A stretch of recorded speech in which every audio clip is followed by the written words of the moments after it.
साहित्य दीदी PT master प्रेम पड़ी निज स्वामी को हत्या कर माटी तले पति देइथिला।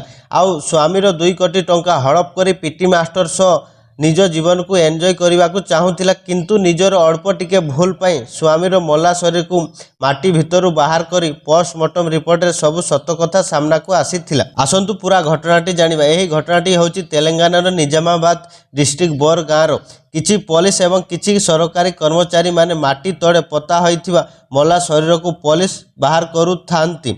आउ मरीथिबा युवकर स्त्री बारण करुथाए ता स्वामी को पता होइथिबा जगार जेमिति बाहर न करा जाऊ, कारण ता स्वामीर सद्गति हेबो नहीं। यही सबू कथा स्त्री पुलिस सामने कांदी कांदी कहूए। आसंतु पूरा कहानीटी जानिबा पुलिस कहीं माटी तोड़ू गोटे मला शरीर को बाहर करथिला। आपण माने एही परिवारटी को प्रथमे देखंतु स्वामी स्त्री एवं तांकर 3 कुनी कुनी पिला। परिवारटी को बाहर देखिले जना पड़ुची केते खुशी रे समय बिताउथिबे। स्वामी ना थिला रमेश आउ बयस 35 वर्ष एवं स्त्री ना सौम्या। 13 वर्ष तले रमेश गोटे प्राइवेट कंपनी रे काम करुथिला। आउ सेही कंपनी रे काम करुथिबा समय रे तार देखा होइथिला सौम्या सह जी निजामाबाद डिस्ट्रिक्ट रे गोटे प्राइवेट स्कूल रे टीचर थिला। प्रथमे देखा देखी तापर तांकर प्रेम आरंभ होइथिला। आउ सेही प्रेम तांकर विवाह रे परिणत होई जाइथिला। 13 वर्ष तले विवाह पर सबु किछि भल भलरे चलीथिला। किछि वर्ष भितरे सौम्या 3 पिलांकु मध्य जन्म देइथिला। तो एही कहानीटी सेतेबेले बदली जाइथिला जेतेबेले एही कहानी रे तृतीय जण एंट्री करथिला। सौम्या जो स्कूल रे पिला मानकु पाठ पढ़ौथिला सेही स्कूल को गोटे पीटी मास्टर आसीथिला।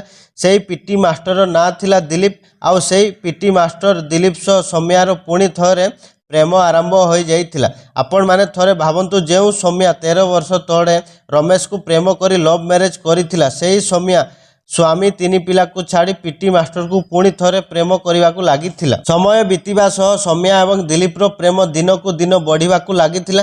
स्वामी रमेश पाखरु सौम्या दूर को जीवा को लगिथिला। आउ सबु समय रे स्वामी रमेश को सौम्या इग्नोर करने को चेष्टा करुथिला। स्त्री रो हाव भाव देखी स्वामी रमेश निज स्त्री को बुझेबा को चेष्टा करिथिला। हेले ता परे भी सौम्या निज स्वामी रमेश ऑफिस को गला परे घर को पीटी मास्टर दिलीप को डाकी ता पाखरु देह सुख नेउथिबा समय रे स्वामी रमेश आसी घरे पहुंची थिला। स्त्री एवं पीटी मास्टर को उलग्न अवस्था रे धरिथिला रमेश। स्वामी रमेश पीटी मास्टर सह मारपीट करिला परे ताकू छाड़ी देइथिला। अन्य पटे स्त्री सौम्या स्वामी रो गुड हाथ धरी कांदी कांदी कहिथिला तार भूल हो जाइछि, एथर ताकू क्षमा करदेले से आगको आउ केबे एमिति भूल करिवो नाही बोली। हेले कौन रमेश को जଣା थिला जो स्त्री को क्षमा करी छाड़ी देइथिला सेही स्त्री ही दिने तार जीवन नेबो बोली। स्वामी सामना रे सौम्या सिना क्षमा मागिथिला, हेले प्रकृत रे सौम्या दिलीप रो प्रेम रे एते मात्रा रे पागड़ी हो जाइथिला जे से दिलीप बिना जमारू रही पारु नथिला। दिलीप भी सौम्या को कहूताए निज स्वामी रमेश को छाड़पत्र देला परे मु तुमको पुणी थरे विवाह कर स्त्री रूप रे ग्रहण करिबी। सौम्या को आगरू जଣା थिला स्वामी रमेश ना रे लाइफ LIC करा जाय। आउ सेही पैसार कीमत 2 कोटी टंकार आखपाख थिला। जदि स्वामीर कौनसी कारण जीवन चली जीव तेबे सेही सबु पैसा स्त्री सौम्या को मिलिबो। सौम्या को लागिला स्वामी को मारिदेले सबु कथार समाधान हेई जीवो बोली। एक रे 2 कोटी टंका मिली जीवो। आउ आम प्रेम मझिरे केही बाधा देबाकू नथिबे। आउ आमे बेस 2 कोटी टंकार जीवन को खाली एंजॉय करिबा। दिलीप रो पार्टी रु मध्य लाड़ आसी जाइथिला 2 कोटी टंका सुनिकी।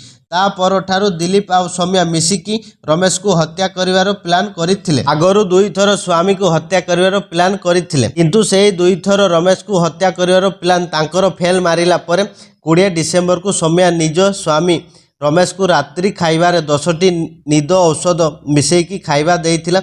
रमेश खाइबा खाई सारी बेस आराम से सोई जाइथिला।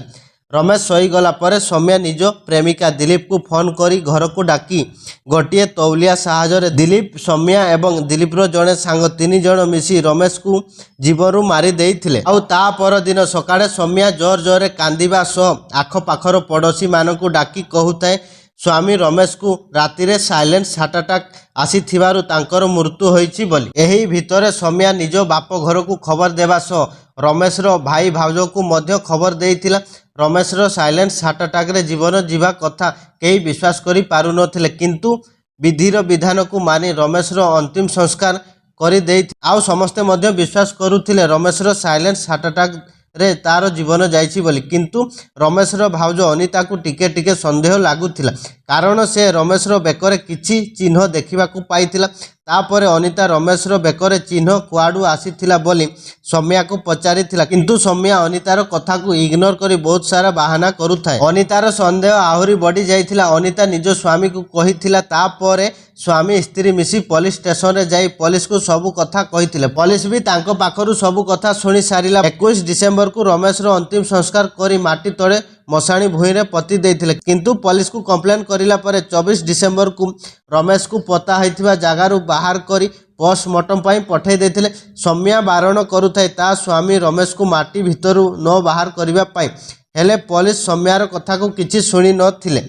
जेतेबेले रमेशर पोस्टमार्टम रिपोर्ट आसीथिला समस्तंकर होश उड़ी जाइथिला। सेही पोस्टमार्टम रिपोर्ट रे देखिबाकू मिलिथिला रमेशर बेक को चिपिबारु तार मृत्यु होइछि बोली। तापरे सौम्या को पचार उचार करिबा सह सौम्यार कॉल डिटेल्स बाहर करथिले पुलिस। आ पुलिस को देखिबाकू मिलिथिला सौम्या दिलीप सह बहुत आगरु आ बहुत लंबा समय धरी फोन रे कथा होई आसुथिला। पुलिस सबु साक्षी प्रमाण को सामना रे रखी सौम्या एवं दिलीप को गिरफ करिथिला। गिरफ परे सेमाने पुलिस सामना रे निज निजर गुना को कबूल करिथिले आ सबु सत कथा कहिथिले सेमाने रमेश को काहेकि हत्या करिथिले बोली। सौम्या चाहिथिले निज स्वामी को छाड़पत्र देई खुशी खुशी रे दिलीप सह घर बांधी थांता। सामान्य पैसा आ प्रेम पाई गोटे युवकर जीवन नहीं गले।